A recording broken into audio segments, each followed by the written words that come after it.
Well, good morning. My name is Scott Hoag. I'm with Public Safety Insight, and thank you so much for joining us for this webinar, from drones to AI, leveraging technology to enhance community safety.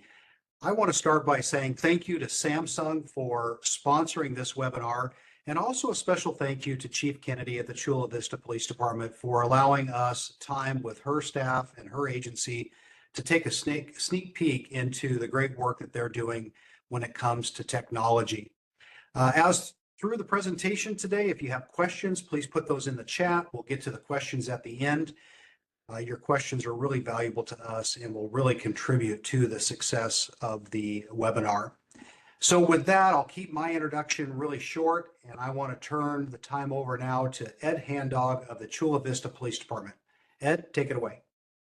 So I'm going to go ahead and share a presentation. It's going to be really short, just to kind of give everybody an idea of who we are and what we do.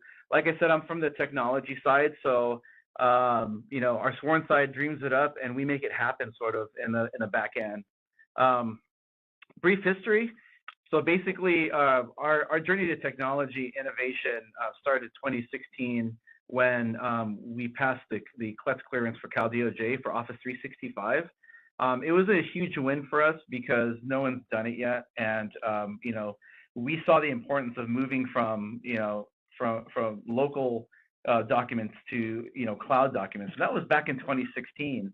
So we sort of helped pave the way for other agencies to follow, and that way it helps the modernization of their IT infrastructure move a lot more smoother because it's been approved. 2017, we did a CAD upgrade. Do you recall which system we used? Was it Hexagon? Do you recall, Lieutenant? I don't. You don't? Okay. Well, it was a really antiquated system. I know, for those of us that are in law enforcement out there, it's the kind that had the VCRs in the trunks, and you'd have to flip out the tapes and all that. So yeah, we're way beyond that now. So in 2017, we recognized early on how important mobile device deployment was. How important it was for officers to be connected, and that's why we have a 1-to-1 ratio with officers that use mobile devices, such as the Samsung Xcover Pro. 2018, we started the IT modernization and infrastructure resiliency.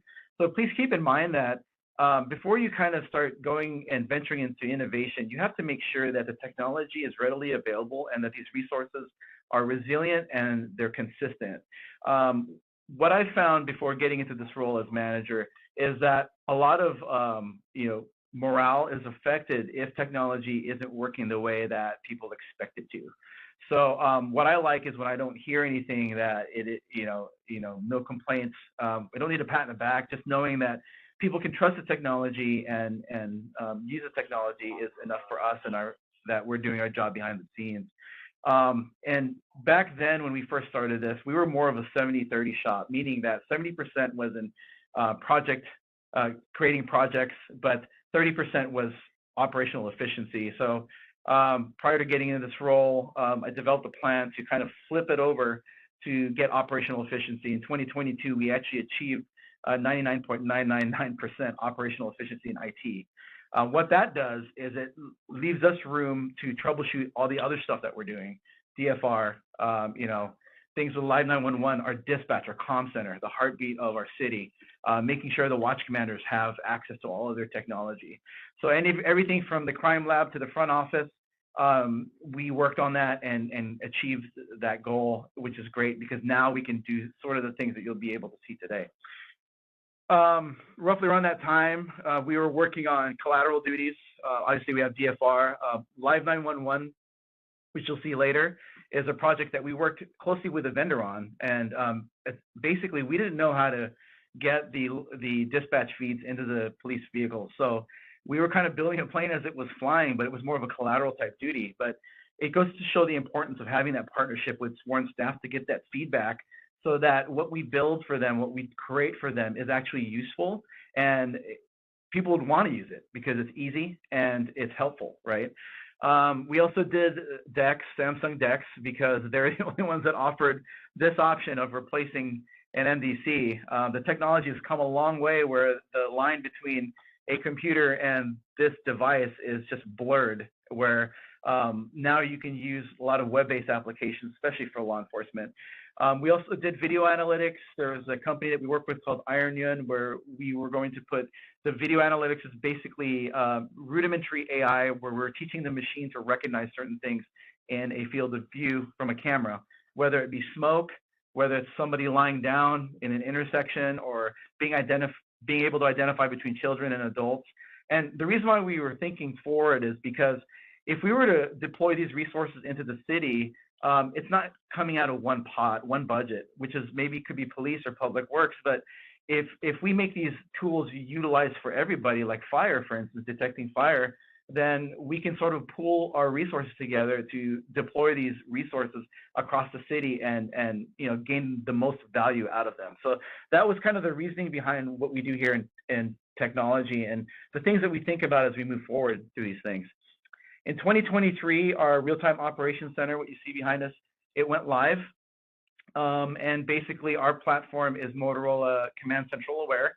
And at the same time, in 2023, we also started looking at developing privacy policies for the city, specifically for AI. We saw this a long time ago that, okay, this is something that's coming on the horizon, and we need to get ahead of, because oftentimes the technology is outpacing legislation and any of those guardrails that our lawmakers are trying to put in place. So what we're trying to do is try to mitigate that by getting input from our constituents, as well as making sure that we are doing best practices. So we've been in policy development since. We don't have an official AI policy yet, but it is something that we are currently working on. This fast forward to 2024, we just upgraded our computer-aided dispatch systems. We did a lot, actually. We did an MDC refresh, which is the police vehicles, the laptops. We did a refresh for that. We're also migrating to a records management system that's web-based.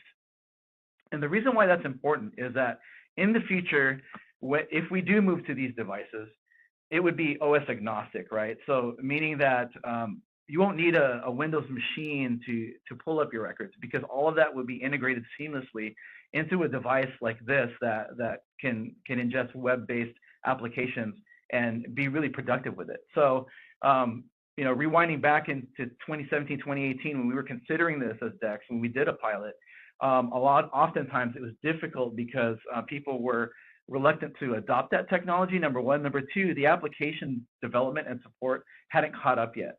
So now when you look at applications like Mark 43 CAD or Tyler Munis as a CAD platform, they're web-based and they're optimized for DEX, which is something that we're really excited about for the future. Also, as we move forward, as far as AI technologies, we are considering a limited trial on Axon's Draft 1. And basically, it's a platform that takes the body-worn camera footage, I think it was the audio, and creating a police report from that audio that's uploaded to evidence.com. So if you haven't taken a look at that on Axon's website, it's a very interesting, I think, a very helpful tool, especially when you're talking about cost savings for staffing and whatnot. So future forward, this is what we're looking at. Connected officer mobile deployment, right? In addition to all these tools that they have, we want these, we want to derive the maximum value, especially from these mobile devices. And the reason why I say that is because it's a lot cheaper to manage and deploy something like this than an actual full-blown computer. It also introduces a lot of extra layers of management, cybersecurity risk, and having something as simple as a mobile device that people can swipe and touch and connect to a keyboard and mouse wirelessly is going to be very helpful in the field, because they're no longer tied down to their vehicle. They're no longer tied down to a report writing room where they're waiting for a computer to finish their reports. They can do it all right on this device, which is great. Another thing that we like is what I mentioned before is the OS agnostic applications. So now we're getting into applications that doesn't require a Macintosh, it doesn't require a Linux box, it doesn't require specifically a Windows machine. It's more universal, and having that universality helps with integration into other aspects, into other applications that we may be developing, especially with real-time operations and stuff like that would be helpful for an organization, such as a municipality or law enforcement or fire, for instance. Another value that we see is a real-time language translation. And a good example is one of our sergeants did a traffic stop, and he had to wait a total about 15, 20 minutes before he was able to get a translator that can speak Polish. So imagine in real time if he had that tool available for him, it would have been safer for him because he's not waiting around, waiting for somebody to get on the line to speak. And also it'll save time, right? And it'll be more efficient for them. So we're looking at AI as more of like, how do we improve workflows for officers to make their job a lot more easier, streamlined? That way they can devote those critical minutes and seconds to saving lives and really making an impact on our community. And that's kind of how we look at technology. And that's kind of the vision that I have that kind of coincides with that technology for good that Chief Kennedy is also behind. What we are also excited about is the upgraded mobile optics and object recognition on these devices, like the S24 Ultra, the 23. Very excellent optics, low light sensitivity. So imagine using a tool like that into a crime scene where it's picking up objects that maybe an officer may have missed, right? And then being able to go back and having that picture, that image analyzed by AI and outputting the actual, like, okay, yeah, you looked at these things, but you missed out this and you missed out that. Being able to identify an object and find the origin. Where did it come from? Like, what's the history behind it? Is there any more information that we can go on? Any more leads that we can use to kind of help strengthen this case or help the investigation move forward a lot faster? CAD automation. Officers are in a vehicle and they're constantly doing this, right? So they've got their laptop in the center console, and having that CAD automation via a mobile device, leveraging AI, can certainly help them be safer. And it also, wellness as well. They're not stressed out because there's all these things going on in the vehicle. We've done ride-alongs before, and we totally understand. We got radios, you got live 911, you've got your phone going off, you've got CAD, you've got all these different sounds going on at the same time. But having that extra layer of automation will certainly improve those types of workflows. Lastly, we're looking at on-prem AI applications. And if you haven't heard of Llama, Llama is basically Facebook's Meta large language model. And the interesting thing about it that I saw is that you can run this large language model on premises. And for more advanced things where you're using generative AI, for the more mundane tasks like CAD automation, real-time language translation, that stuff can stay on-prem. And it's just a matter of building an Android APK, basically a UI that connects this device to our head end that is running this Llama application. And what's cool about it is it doesn't require to be connected to the internet in order to function.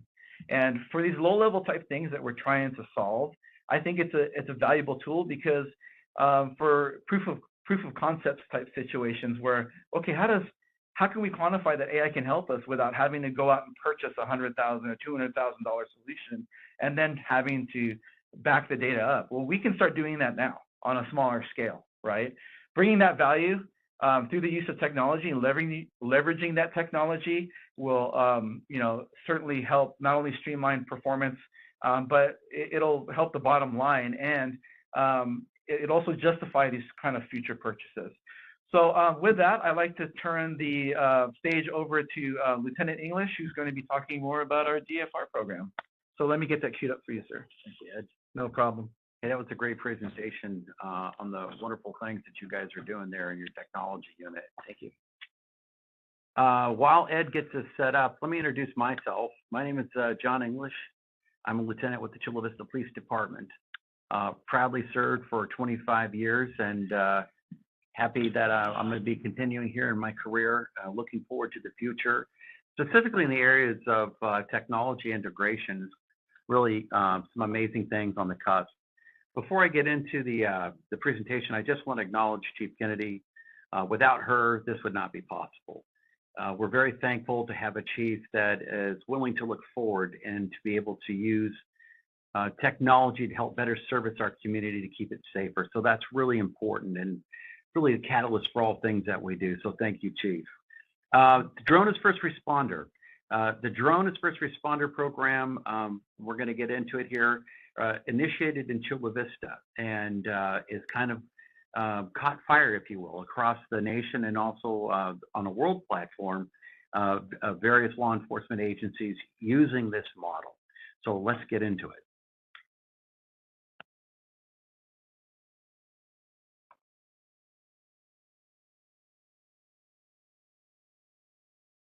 I'm going to do a brief video here for you, kind of show drone as a first responder.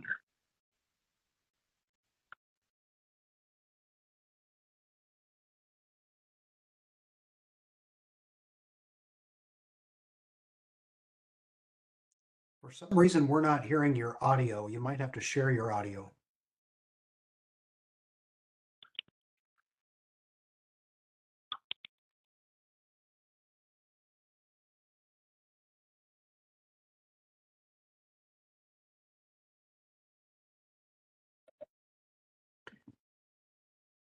Lieutenant, we're not hearing the audio from the video. We're seeing the video playing, but the audio is not playing.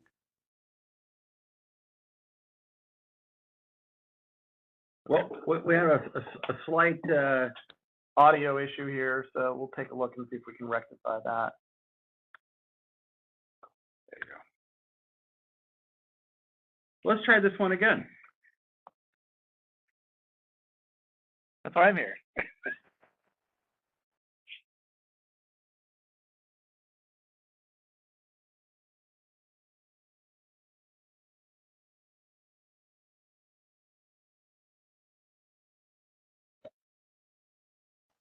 We're still not hearing the audio. We're seeing the video, but no audio. Oh, no audio still?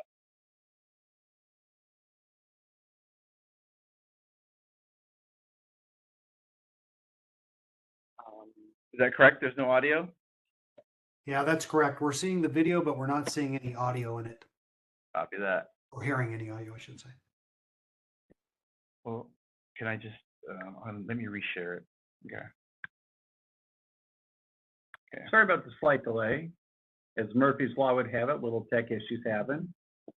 That's why we have Ed. Share computer audio. I think it's a real benefit to be able to provide Hear it now? information to the officers that helps keep the officers and the Yes, we can hear it now. Anytime an officer has the ability to get to the scene quicker with more information about what is actually occurring is critical and saves people's lives. We can now have a better understanding where people are, and they give us a lot of visual information on what's going on there, if the subject is armed. Think about how important it is to determine whether it's a pencil in someone's hand, a knife, or a cell phone. This is really about de-escalation at its best.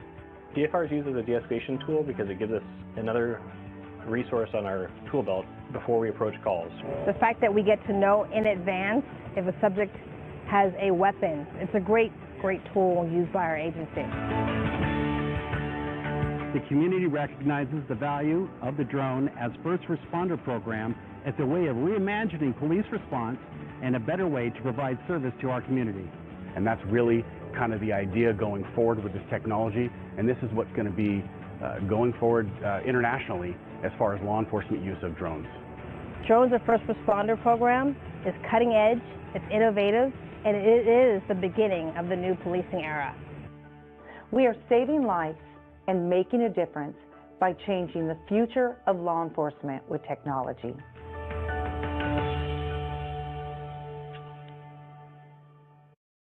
All right, so that was a quick overview of the program. Sorry for some of the technical issues with the audio.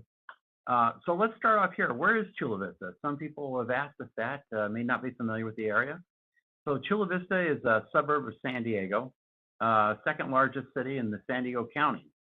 And for us, we're between 280 and about 300,000 people in population size. And the area that we cover is about 52 square miles. Historically for us, since the inception of the police department, one of the things that we have never had is a dedicated helicopter unit. We do have memorandums in place with other agencies for air support, but for our department, we've never had a helicopter. We also, which is unique for our department, is we operate our drone in Class G airspace. And for those that aren't familiar with airspace and FAA, Class G airspace is unrestricted airspace. So that gives us a little more of an advantage to use drone as first responder than maybe some other agencies. And unique challenges for us is we are approximately 7 miles north of the U.S.-Mexico border. And so that presents unique challenges as far as certain types of crimes go. The utilization of drones for nefarious reasons, such as cartels using the drones as a way to transport drugs across the border. So we actually have some unique challenges here. You may ask yourself, what is drones first responder? So if you weren't able to hear some of the video, the Drone First Responder Program is a public safety initiative where drones are dispatched to emergency scenes, essentially before our ground officers or ground units arrive. And what this does is it provides a real-time aerial overview for situational purposes for those officers that are responding to the scene for a couple reasons. One, it provides not only aerial overwatch, but it helps us to de-escalate situations. And for law enforcement, de-escalation is really one of the most important things that we can do to keep our community safe. Why we chose drone as first responder. So the drone is prepared to immediately respond to any emergency within a geofenced area. So essentially what we've done is we have a geofence that really outlines the border of Chula Vista, where our drone can only operate within that particular area. And it's in a nesting state. So what that means is that the drone at its launch location is on and ready to respond when there's a call for service. The unique thing about drone as first responder is that the drone is controlled and operated within inside the police department. So it's not controlled through a remote control on top of a rooftop. It's operated by this teleoperator who is a sworn officer. And we've made the decision to do that because who knows the city better than a sworn officer can communicate with ground units and provide as an initial incident commander at scenes and set up perimeters and other things. And then also one of the a big component of DFR is our flight safety is ensured by automation, geofencing, and visual observers, which are required by the FAA. Some other reasons why we chose DFR. The teleoperator really is in control of the drones that are ready to respond. They're placed strategically throughout the 52 square miles to launch closest to an incident as it's unfolding.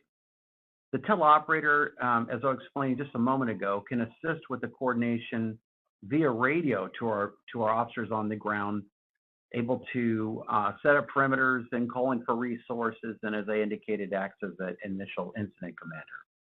And then the big thing is that the drone then live streams the video once the drone is overhead to folks on various viewing platforms. So one of the big areas that we live stream is to cell phones. So our folks in the field carrying their Samsung phone can receive live video stream before they even get to the scene. They also can receive the video stream to their mobile car computer. And then if you have a web browser, essentially with access, folks that sitting at their desk can watch the live stream video footage from inside an office. So the utility of live streaming is really magnified with all these different options. And it's all done for de-escalation and like I said, to provide the best service to the community. We're going to get into the introduction and overview. We're going to talk about the beginning, where we're at presently with our drone program, and then what's possibly in the future. So for us, in the beginning, we kind of stumbled into this. We were thankful in October of 2017, then President Trump signed in a directive to establish the UAS operations into what they call integrated pilot program, introducing drones into the airspace. And this was kind of a new thing. And so we happened to be chosen as one of 10 UAS testing sites, the only law enforcement agency that was participating in the program. And then later that year, we launched our first Chula Vista official DFR mission. One of the reasons why we implemented DFR. So in law enforcement, we have to be mindful that every situation different.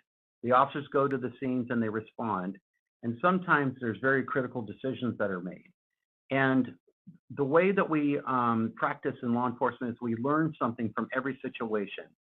In this particular incident, a neighboring agency responded to calls for service involving a person that was experiencing a mental health crisis. When the officers arrived on scene, the person with the crisis took an object, took a shooting platform and pointed at the officers. Unfortunately for us and the officers involved, and for this man, his life was taken. The officers were involved in the shooting. And then as a result, there was a lot of community protest. And so our chief then, as a captain, approached the lieutenant cadre and challenged us to come up with an effective strategy. How could we do something and provide better de-escalation tools? And this is really where the idea of drones came up. Can we integrate this into our police work, and what would it take? So we took the task, and we began with a working group and identified the rules and regulations associated with the FAA and took small steps towards our program. And in 2018, as indicated, we took our first DFR flight. So, which is much different than the way it looks today, but we essentially had one launch location. And our mentality here with this program and with our technology pieces is really a crawl, walk, and run mentality. Take things slow, be able to identify areas that we need to improve. So we started out one launch site here at the police department. And as you can imagine, if you have one launch location, it has its limitations. And so we were operating by the rooftop instead of inside the police department as a teleoperating system. We were operating on a 1 mile line of sight. So if you can think about a 1 mile radius, that's not too far. But we started to develop some really good wins. And of course, at the time, we were looking for a telepresence company to help us out. And that's essentially the software that allows us to fly through the internet. And there was a company that was operating in Ensenada, Mexico. And we began to work with them and collaborate. And Motorola eventually purchased CAPE. And so the telepresence session we use is through Motorola CAPE. And essentially that's what allows us to live stream our video to the various viewing platforms. And probably one of the most tedious things that we're required to do by the FAA is to track our flight data and report it. So this was done manually in 2018. This is an overview of our city and really the one launch site that we're operating of and kind of the area that we were operating within. So it was very limited in scope.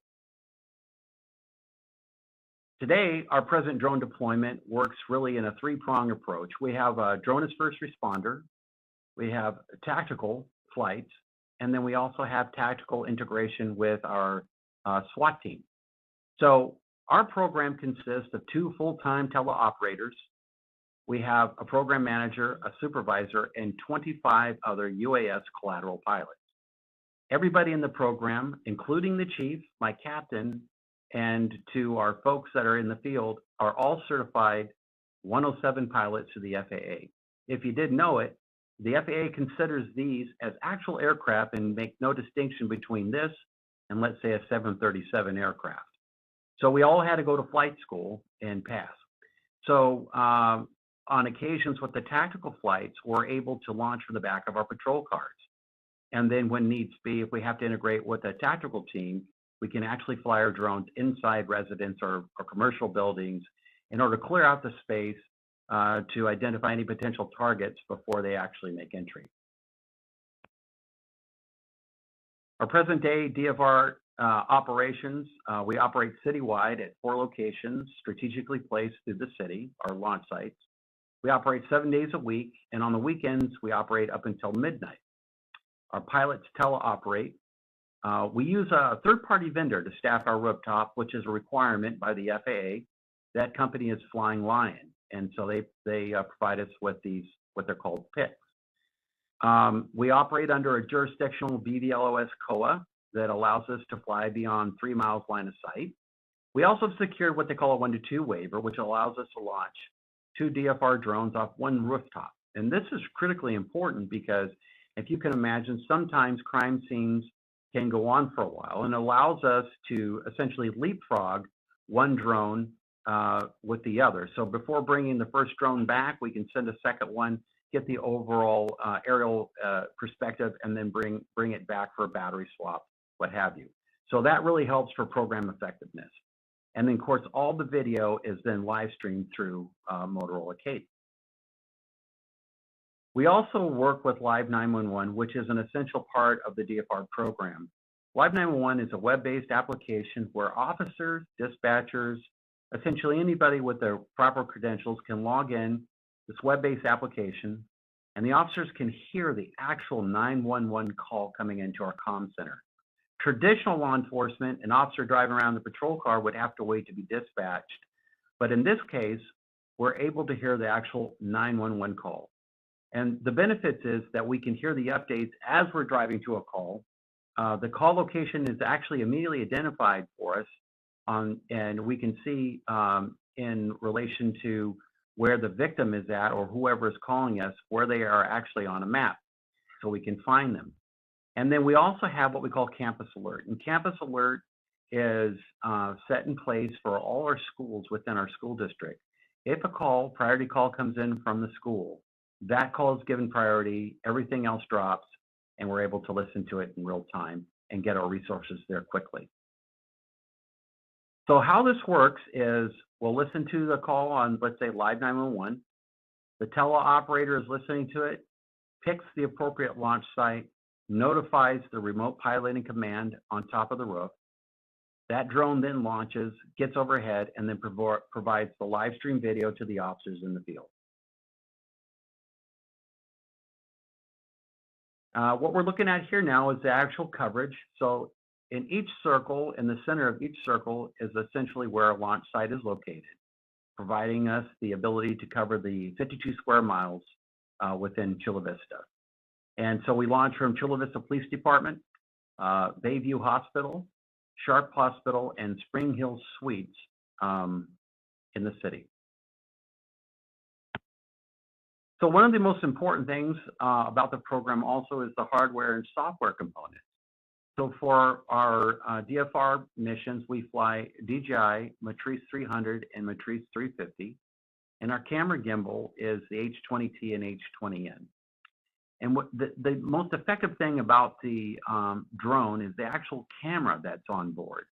So we're able to see from 400 feet up in the air. We have a 200 times zoom, which allows us to get in very close where we can monitor somebody's hands and identify objects. And so this allows us to confirm or dispel initial information that may have been received by our communication center. And essentially, that camera is used for de-escalation purposes. If you can put yourself in a patrol car rolling to an emergency, and the initial call is that somebody has a gun, and to be able to use that camera to look at somebody's hands and verify, oh no, it's just a cell phone, that really changes a whole lot of things on your approach. So this is what the drone and the camera provide us. As far as the software is concerned, all of our flight data is managed by Air Data. And Air Data will manage our maintenance, our aircraft, our batteries, the actual flight telemetry, which is the flight path, performance, and a host of other things. And so that allows us to be very effective as well in our program. As an example, one of the things that we realized is the transparency piece. So Chula Vista made the decision under the chief's vision to be forward and on all our pieces with our program. So everything that you see right here is available on our department website. This is a screenshot, if you will, of the flight telemetry that our citizens can log into the department website. And actually, if they see a drone or have questions, they can see exactly where a drone flew. It gives you a date and time, an incident number, a general location, and a brief summary of what the call entailed. And we archive these from 2018 all the way to present day. So we make that available to the community.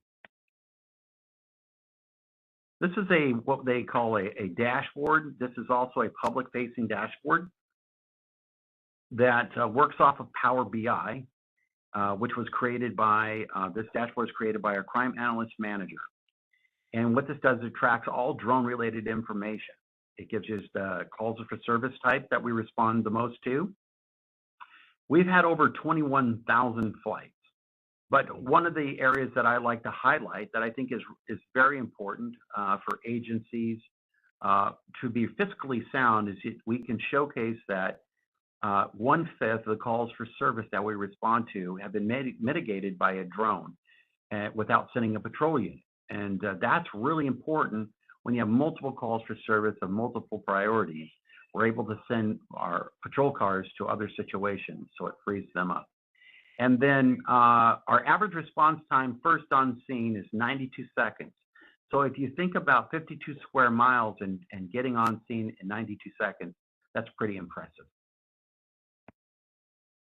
Not to throw shade at our patrol folks because they're driving around in the city, they have to deal with traffic lights and congestion, but as you can see on this bar graph, that the drone beats the patrol car just about every time. The hardware and maintenance side, as mentioned, our telepresence software trusted partner is through Motorola Cape, which provides the real-time video streaming. Also allows us to do autonomous flight paths. So within the software, our teleoperating pilot can either choose to fly there to a situation manually, or they can essentially drop a pin placement on a map and the drone will actually fly to it. They also have a data management system which integrates and manages drone capture data for improved decision making.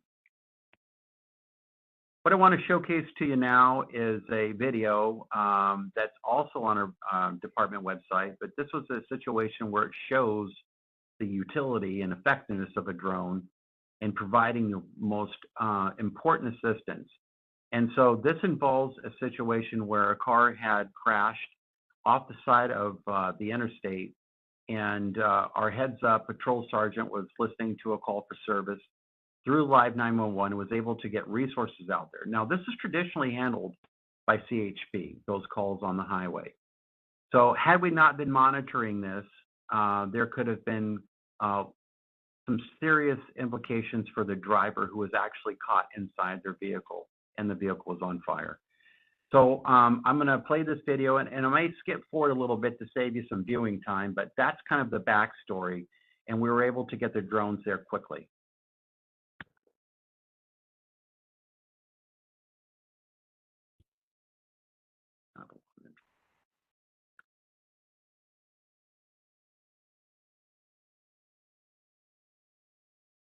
And then what is the address of the emergency? Apparently on Highway 5 at J Street. I just heard a big crash and there's smoke over here by the. Okay. Is it on the freeway or is it on the street? It's on the side. I can see the smoke. It looks like they ran off. I heard a loud bang by our house, and now I see fire.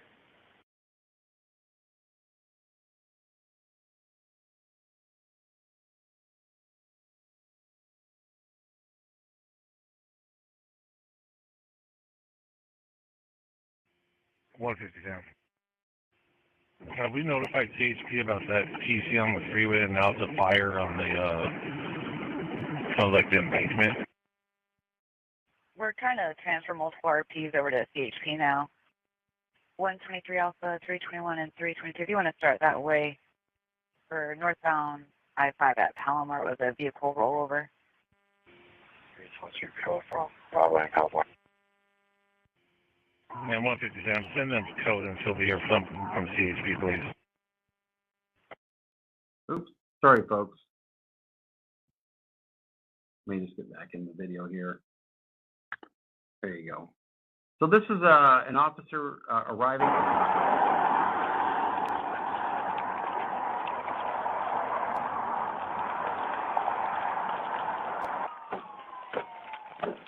322, smashing the back window, someone's still trapped inside. Hold on. Hey, give me your hand. Give me your hand. Come on. Come on. Give me your hand. Come on. Come on. Come on. Yeah, you're doing good. Come on. Come on. Hey, come out. Come out. Come here. Give me your hand.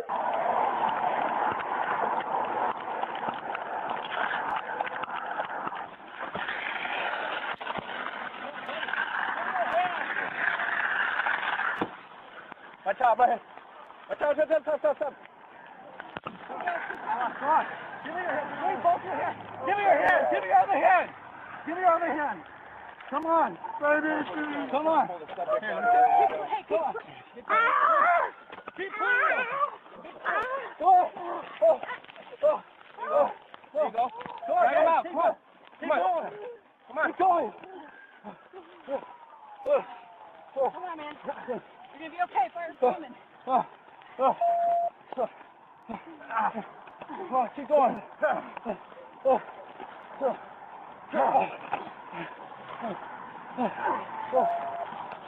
Come on, keep going.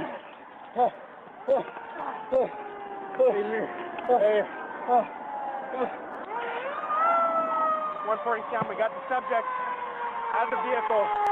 Vehicle's fully engulfed again. So with that particular video, what you saw was, had we been just a second behind, as soon as we were able to pull this person free from the vehicle, it became fully engulfed. And that shows you that the drone was really the catalyst for getting the officers there to pick the appropriate on-ramp to the freeway to get our units there to pull this person safely out of the car and away from that fire. What we have now is a quick live demonstration for you.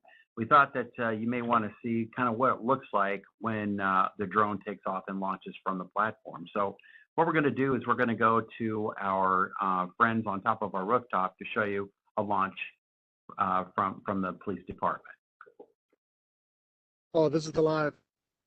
Are we live now? Fixing my hair now. Awesome. Yes. Good afternoon, guys. Lieutenant English, thank you so much for the introduction and a great overview of our drone program. Good afternoon, guys. We're coming to you live from the Chula Vista Police headquarters, the rooftop. I know Lieutenant English spoke about our 4 launch locations within our city. This is one of them. My name is Sergeant Manny Salazar. I've been part of this program for the last year and a half, and I've been with the agency for approximately 17 years. Every day we strive for safety. Safety is paramount in everything that we do. This drone needs to come back after each flight to keep the community safe and for us to comply with FAA rules. What we have here today, we want to provide you a quick snippet of what we do before each flight. Every morning or before each flight, we provide a pre-flight inspection to make sure that the aircraft is airworthy and ready to deploy out into the streets. What we have here today is we have a DJI M350 that Lieutenant English spoke about, a DJI H20T camera, and as we spoke about, safety is paramount. We have an ABSS parachute in case there's any issues with the drone. We have safety in mind. The parachute will deploy. Normally, each morning, we have our third-party vendor, Flying Lion, provides a inspection of the drone every morning to make sure that it's airworthy. Today, we have Jason here, who's going to provide a quick snippet of what a pre-flight inspection looks for in a drone. Jason, the floor is yours, my friend. All right, we're going to start the front of the drone. Our sensors are clear. Our gimbal is in the correct lock position. Our parachute is turned on, plugged in on the parachute and into the drone. We're going to move over to the right side of the drone. Right front arm is locked. Right leg is locked. Right rear arm is locked. And moving over to the left side of the drone. Our left front arm is locked. Left leg is locked. Left rear arm is locked. Make sure the parachute is locked on the left side and also on the right side. Locked on both sides. Move on to the back. Make sure our batteries are locked in. Colors are good. Good condition, no cracks, no big dents, no nothing. Drone is airworthy and good to go. Awesome. Good job, Jason. As you can see, we're coming from San Diego. I'm not sure what part of the world you are, but in case you're wondering, the San Diego weather is beautiful. We need to monitor weather on a daily basis. In case you're wondering, today is a high of 65 degrees. It's a beautiful day, no clouds, gusts, maximum of 8 miles per hour. So these are ideal flying conditions for a drone. Once this pre-flight inspection is done, the teleoperator will communicate with our flying line pilot in command to make sure that the drone is ready to fly. When that communication is going and the call comes in, the drone will deploy. We're going to see how the drone would deploy in case a call for service comes up. All right, taking off, clear the area. Airspace is clear. Okay, start the motors. Start the motors. Clear for takeoff. Okay, taking off.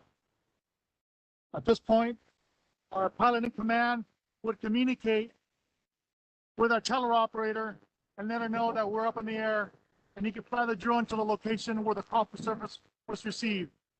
The drone would take direction on where it needs to go with the camera gimbal up and try to locate where the call for service is coming in.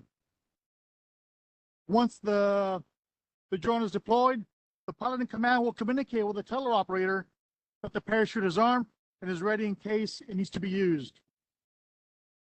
Once the drone arrives to the location of the call for service, it'll provide the telepresence to the ground units and provide information that's crucial in de-escalated incidents. Once the call is completed, the teleoperator will let the pilot know, hey, we're clear to come back to the station, and the pilot in command will bring back the drone back to our home base. Preparing to land.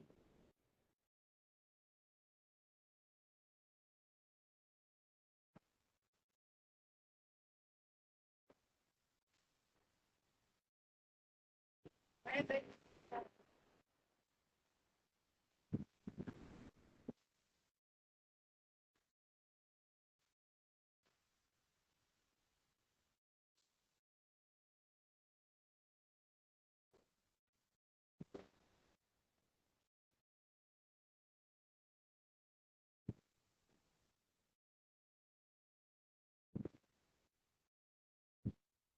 Okay, drone's clear. Drone's clear. After this, our flying line pilot in command will have a fresh set of batteries ready to change out. So in case we need to deploy the drone for another call for service that's pending.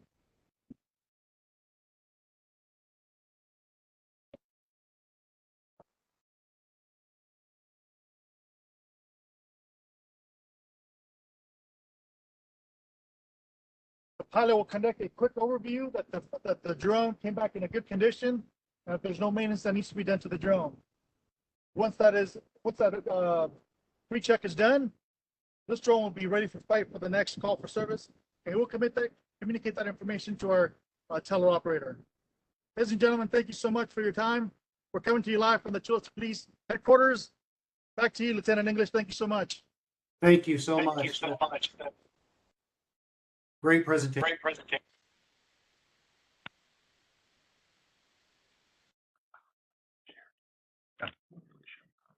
Yeah. Coming back to share here. Give me a second. Yeah, so thank you to Sergeant Salazar and his team for giving us that live demonstration. You can kind of see, and as you put the pieces together and conceptualize how the operation works in real time. Let's talk about some typical challenges, right? So with any program, there are always going to be challenges that you face implementing something, especially like technology. So for us, we realized there are airspace restrictions. That is a challenge.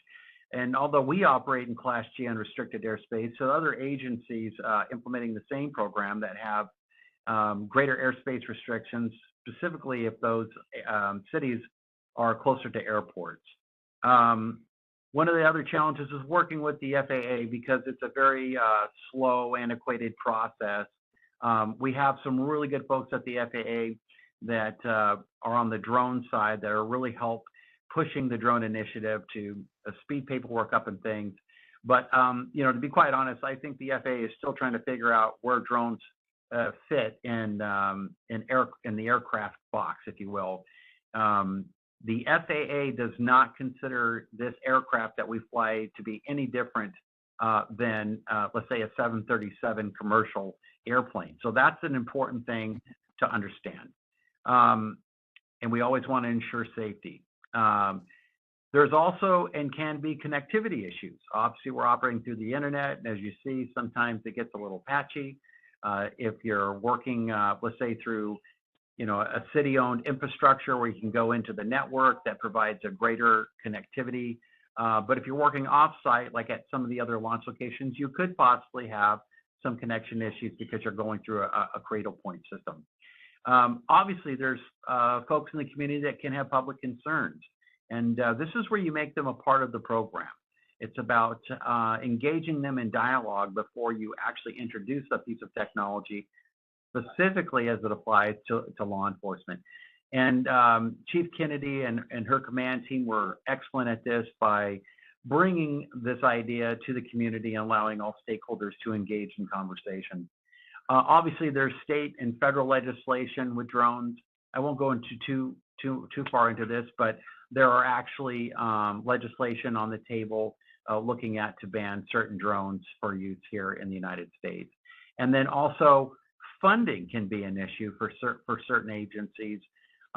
Most cities have a defined budget for a year, and typically, if an innovative program isn't, researched, vetted, and discussed, more than likely they're not going to have a funding for it, right? So we have to be fiscally sound with taxpayer dollars, and so funding can be an issue. But I'm under the impression and believe if you're willing to do it, you can find a way. And for us, we didn't have a line item budget for several years, and we worked really in putting in requests through a nonprofit police foundation here at the police department, who basically provided us a lot of our hardware. So we want to thank them publicly for all the nice work that they did for us. So moving on, let's talk about some lessons learned, right? So DFR is one of the best tools available to de-escalate for law enforcement. That's really the driving catalyst here. And as I mentioned this, safety is the number one thing. We want to make sure the community is safe, and we also want to make sure that our officers that are responding to calls for service are safe. We need to engage stakeholders early. And I touched on this earlier, but no program will be successful unless you develop those partnerships with communities to allow people the opportunity to speak into your program. One of the things that we did early was, like I said, to engage folks. We heard our community very, very clearly. They told us, hey, we never want the drones to be weaponized. We don't want to be randomly surveilled. So a critical piece to our program is that we only fly to calls for service that come in to our comm center. And that is large in part because we listened to the community and made that part of our program.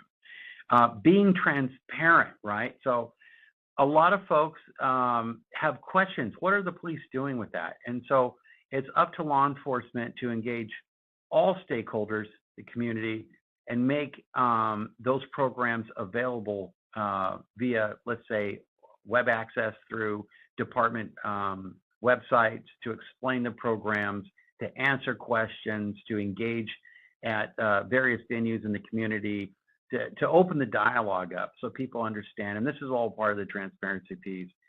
We also want to create strong safety assessments and maintenance plans for our aircraft. Obviously, safety is priority. For us, we, as you saw there on the rooftop with Sergeant Salazar, we incorporate parachutes. It's just another layer in case there is a drone failure. And then, of course, we have a replacement schedule because these aircraft obviously have a certain amount of life. And with anything that we do here at the police department, we're very deliberate about our actions. We take the mentality of crawl, walk, and run. I would say that comfortably we're in a walking stage, but we also realize, because as being the innovators and pioneers of the DFR program, there's a lot of bright light on us. So we realize that one misstep on our part could really be catastrophic for the rest of the nation and other programs. So we have to be very deliberate with everything that we do. ensuring safety along the way. What DFR does is it provides real-time valuable intel to responding first responders. It also de-escalates rapidly evolving situations, and we confirm and dispel or expand on the first information that we receive. Additionally, we're able to allocate valuable resources at crime scenes.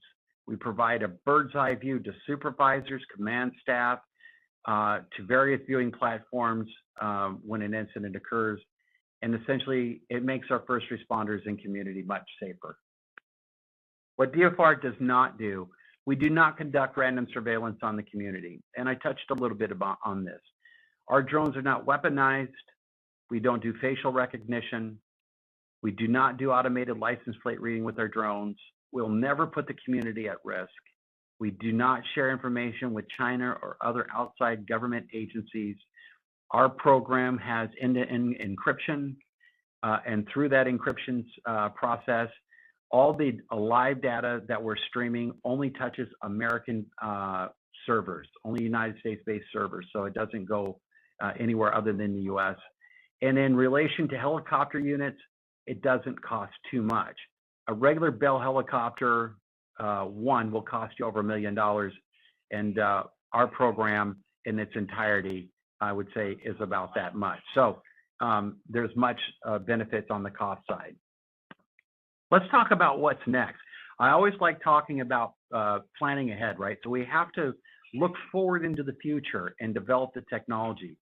So what we see moving forward is fully autonomous drones in the box with AI capabilities. We would like to put all of our drones at fire stations. And why that's critically important is that fire departments are always included into community development. So anytime a community is being built, populations are considered. And so this would be like a central place for our drones to service various parts of the community. And then working with CAD-enabled software, so the drone can receive the information while it's contained inside of a box. It can launch, it can get overseen, and provide the aerial coverage that basically the same practice that we're doing now. Let's talk about this even further. Technology moving forward as it applies to AI. Now, some of these things are kind of in their infancy stages. Some of these things are possible, and some of them may be, in the near future. But AI is really taken off, and in all different areas of business, right? So private industry, law enforcement, et cetera. And we have to embrace AI. And the more we know about it, there's a lot of fear. I think that will put a lot of people's fears to rest. So what we're thinking is that drones can make autonomous decisions and flight paths, and then using analytics and predictive analytics as they're in the air. Swarming intelligence, so multiple drones launching at one time, overseeing, communicating with each other, providing various aerial coverage over an incident, knowing when to return back to the base and relaunching. That's something that I see AI being a part of. And then counter UAS interdiction. So Gordon Graham, a retired, I believe he was a commander within the California Highway Patrol, had a saying, if it's predictable, it's preventable. And the thing that we need to understand is that technology is available for folks that plan to do good things with it, but there are also folks out there with nefarious intent. And so as we were talking about our proximity to the border, drugs cartels use drones to deliver illegal narcotics and other things. So we have to be aware of that. The FAA currently does not allow law enforcement, just general law enforcement, to mitigate drones in the airspace. The Department of Homeland Security is in charge of that. But what we need to do is embrace AI to be able to take these rogue drones and be able to mitigate those as well. I also see pocket drone deployment. So individual drones assigned to officers as they exit patrol cars, continually providing aerial overwatch of the officer as they enter buildings, as they enter different situations, specifically and personally assigned to each officer, and that is all driven through AI. As I was mentioning forward, our chief is very innovative and forward thinking. and allowed me to attend what they call California Post Command College, which is designed for executive leadership and law enforcement.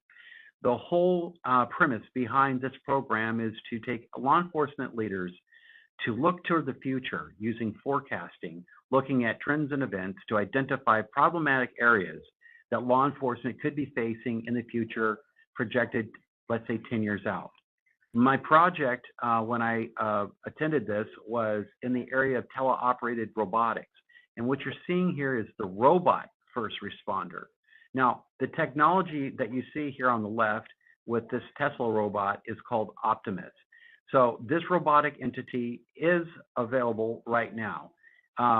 And the robotic system that we're thinking will integrate with telepresence. So the same live streaming capability with our drones, but in a robotic entity that would ride in a patrol car with officers, be able to get out of the car with the officers and engage with the community. And this is done from the confines of the police department, where an officer is wearing a sensory suit with haptic feedback and first-person perspective goggles, be able to control this robot out in the street. Now, multiple robots are deployed. It's simple as a mouse click to essentially jump brains from one particular robot to the next.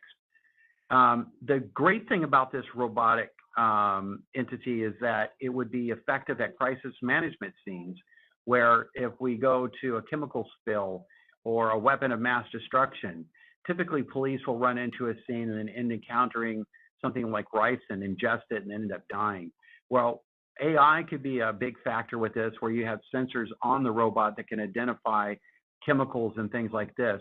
But also from a crisis management point, where somebody may be a barricaded suspect, you could walk the robot right inside, let's say, a building or a structure and have a conversation. So the utility that this robotic entity would bring is pretty immense. And so this is called the Robot First Responder. And our friends at Motorola are actually working on this as we speak. So hopefully in the near future, you may see something like this. My research, if you're interested, can be found on policeone.com. It's called How Teleoperated Robotics Will Change Patrol Response, and that's the website.